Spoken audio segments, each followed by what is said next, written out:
Hello, this is Professor James Strickler, and this is a course in American government.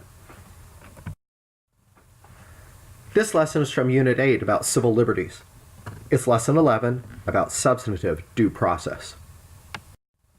In this lesson, you'll learn about procedural due process, substantive due process, textual substantive due process, and non-textual substantive due process. In previous lessons, we've learned that the United States Supreme Court can effectively create, define, and even destroy constitutional rights through its decisions. One of the particular ways that they do that most profoundly is through the use of substantive due process, which you're going to learn about in this lesson. But to begin learning about substantive due process, we need to back up a little bit. Let's remind ourselves of what selective incorporation is, a concept that you learned about in a previous lesson. Selective incorporation is where the United States Supreme Court reads certain protections that are found in the Bill of Rights into the Due Process Clause of the 14th Amendment to thereby make states have to obey them also. So, to understand selective incorporation, let's look at the Due Process Clause of the 14th Amendment. It says that no state shall deprive any person of life, liberty, or property without due process of law. Now, notice in that wording, though, while it says that a state shouldn't be taking your life, your liberty, or property away from you, it has that part at the end where it says without due process of law.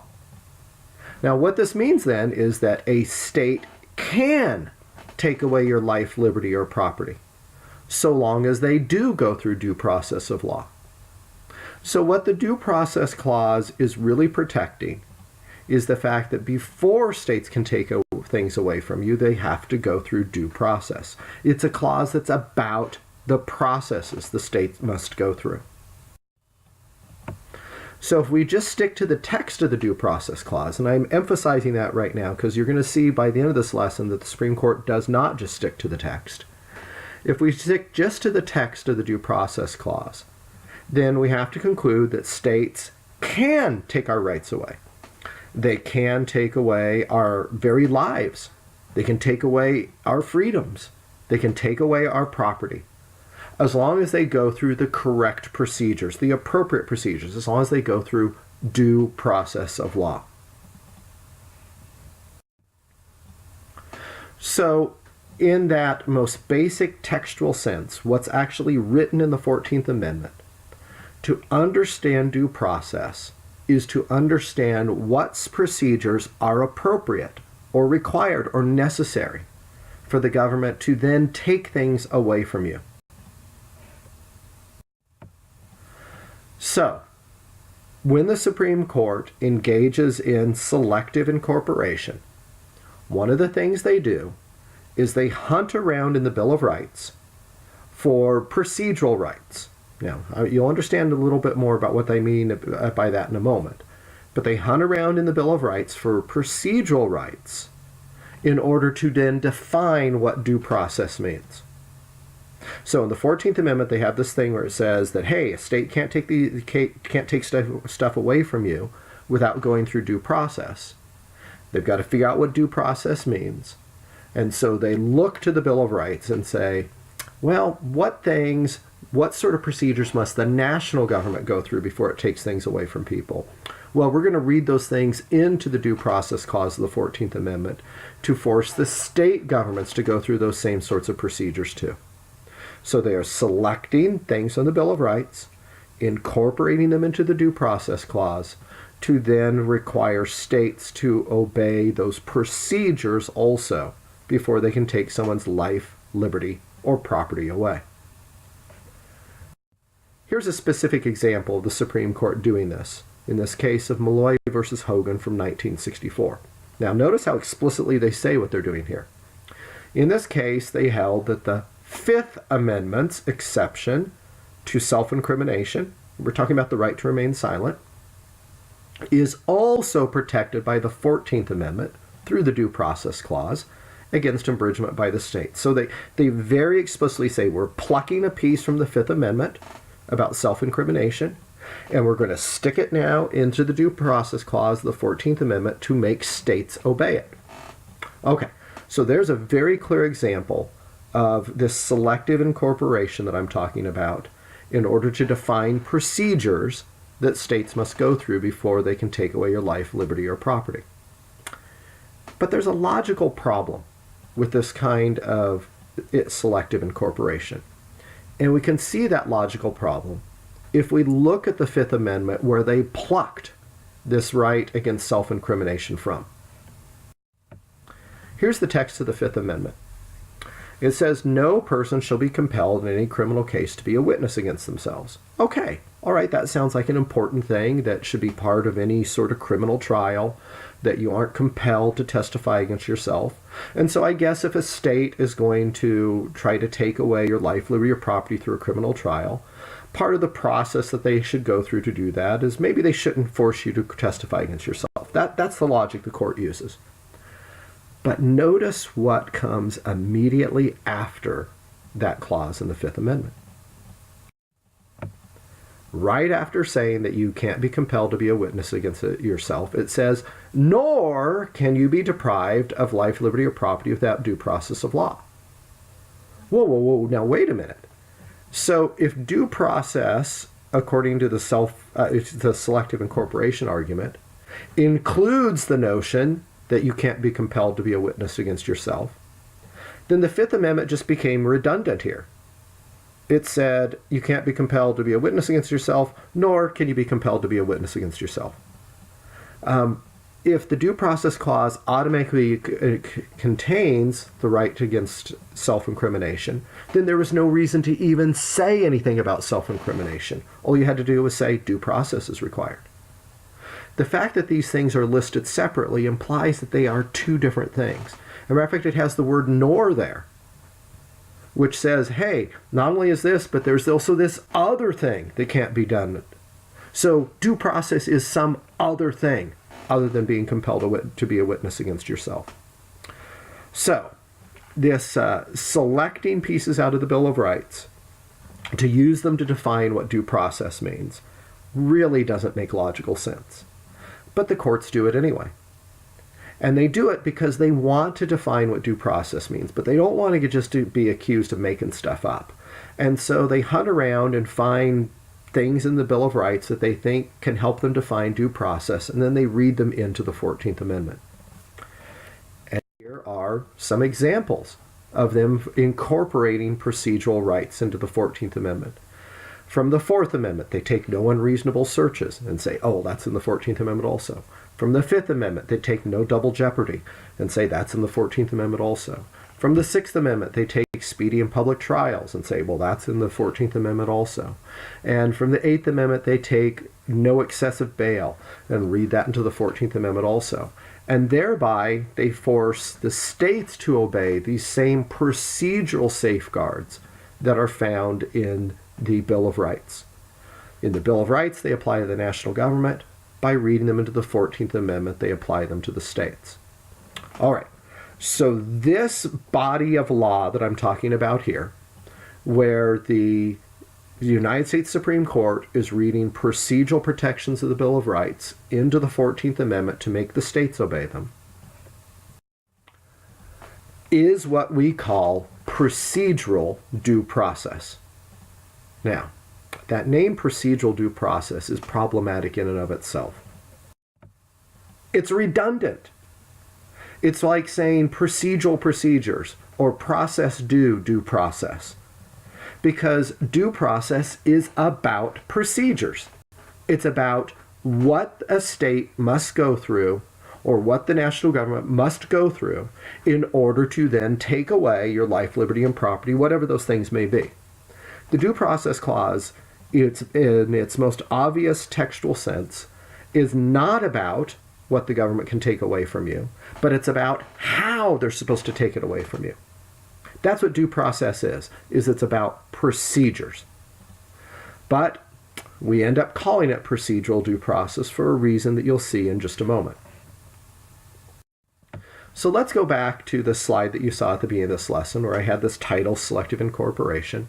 And let's start adding some things to this slide. We're going to create a diagram here to help you understand how all this fits together as we eventually get to the topic of this whole lesson, which is substantive due process. So selective incorporation, one aspect of it is this idea we've been talking about that we've now labeled procedural due process. That label is redundant, I already said. But the reason we have to use that redundant label is because there's another aspect of selective incorporation which we end up calling substantive due process. And that has to be distinguished from procedural due process. So it's because we have this other category, and we have to distinguish the two, that procedural due process has been given this redundant title, procedural due process, in order for us to tell that, oh, that's different than substantive due process. Well, what is substantive due process then? What's this other thing that we're distinguishing procedural due process from? Substantive due process is not concerned about procedures. When you read a substantive due process case, you'll go all the way through the case and you'll say, wow, gosh, there was no discussion of procedures here whatsoever. It doesn't say anything about what process the court had to go through in order to do X, Y, and Z, whatever the thing is. Instead, substantive due process cases focus on the substance of the thing being taken away. In other words, they're not worried about how the state is depriving you of life, liberty, or property. Instead, substantive due process cases are worried about what liberty is being taken away from you. You've seen an example of this previously in the course when we talked about the case of Gitlow versus New York. You may recall in that case there was a man in New York who was a communist who published literature and gave speeches advocating the overthrow of the government. When his case got the United States Supreme Court, I showed you this quote in a previous lesson. The United States Supreme Court said, okay, we're going to assume that freedom of speech, like Gitlow was engaging in here, which would be protected by the First Amendment against Congress, is among the liberties that are protected in the 14th Amendment's Due Process Clause also. So they plucked that idea of freedom of speech from the National Bill of Rights, and they then incorporated, or in other words, inserted it into that word liberty in the 14th Amendment. So in substantive due process cases, that word liberty then becomes the critical part of the 14th Amendment. Essentially, the court is saying, all right, well, originally that word liberty just meant staying out of prison. But we're going to say that there's more to that word liberty than that. So if a state takes away your freedom of speech, for example, like in the Gitlow case, they're also taking away some of your liberty. And we're not going to let the state do that. That's what these substantive due process cases do, is they say there's some liberty, some freedom that we consider important enough that we are going to say to the state, you cannot take this away from them. But there's a problem with reading such things into the Due Process Clause. Because immediately after saying the state can't deprive you of life, liberty, or property, it says without due process of law, which implies that they actually can take away your liberty, including your freedom of speech, as long as they go through due process of law to do so. So what these substantive due process cases do, which then distinguishes them from procedural due process, is they focus on the substance of the thing being taken away, the liberty being taken away, in the case of Gitlow, freedom of speech, and they do it at the expense of the rest of the Due Process Clause. They essentially have to cross out the last part of the clause. They're saying, oh yeah, your freedom of speech is so important, the state shouldn't take it away from you, and we don't care what procedures they go through to do it. They're not going to be allowed to do so. That's what substantive due process does, is it turns the Due Process Clause on its head. It takes a part of the Constitution which is about the procedures that have to be followed, and the court says, we don't care what procedures are followed. You're just not allowed to take this away from people.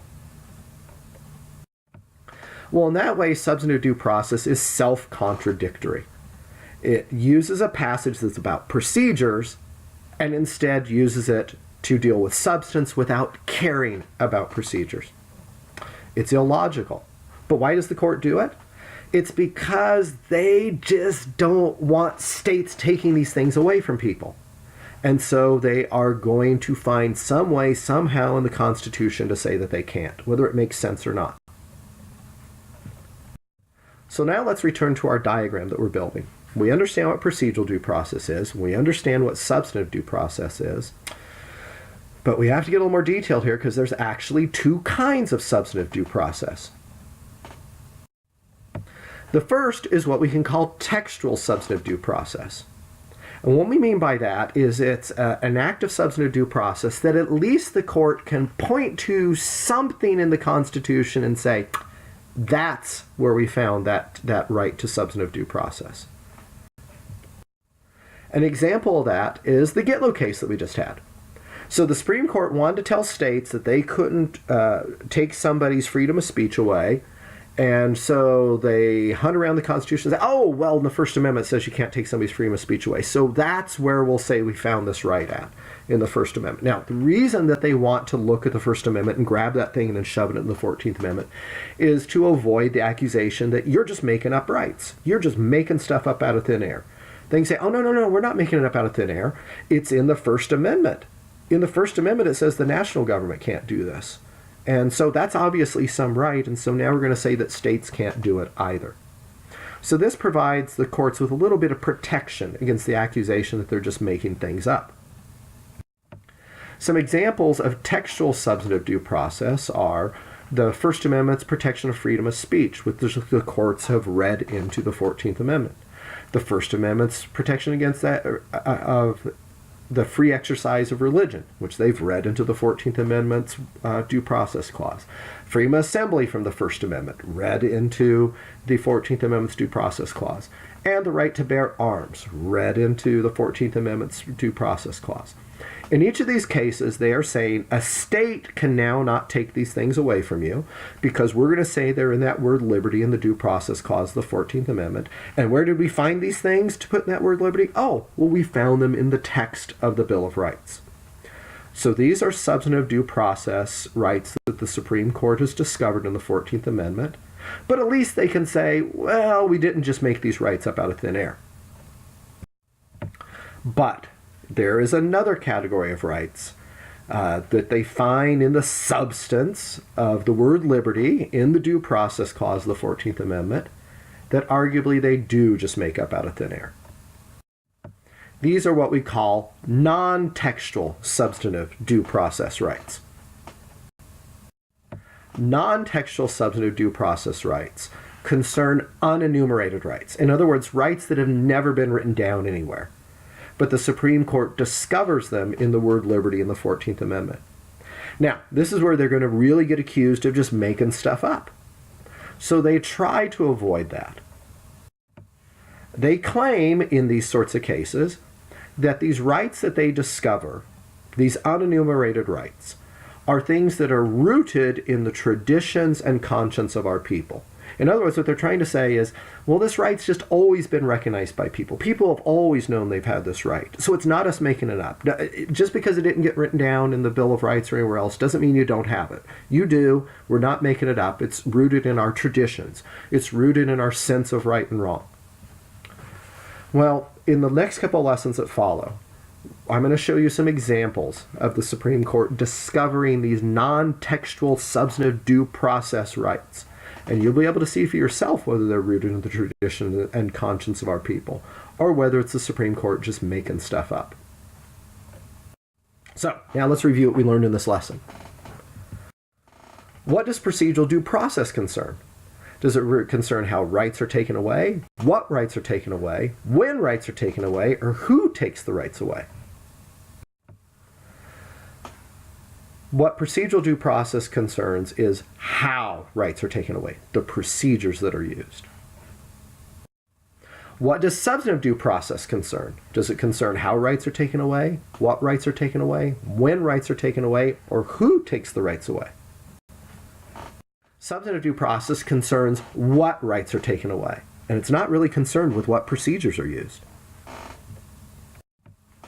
What does textual substantive due process concern? Does it concern enumerated rights, unenumerated rights, implied powers, or delegated powers? It concerns enumerated rights. Hopefully you remember what that word means from earlier in the course. It means rights that are actually listed somewhere, particularly in the Bill of Rights. And finally, what does non-textual substantive due process concern? Does it concern enumerated rights, or unenumerated rights, or implied powers, or delegated powers?